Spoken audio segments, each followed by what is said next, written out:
Hello guys, this is Amy24 once again from RJF family. Come and join me. Thank you.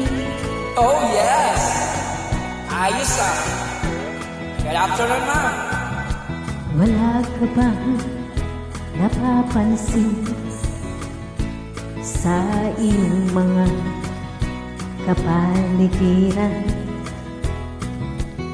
Kay tumina ng hangin, pati na ang mga ilog natin.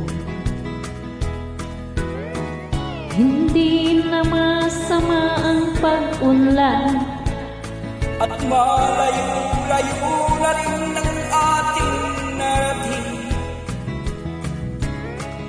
Ngunit masdan mo ang tubig sa dagat at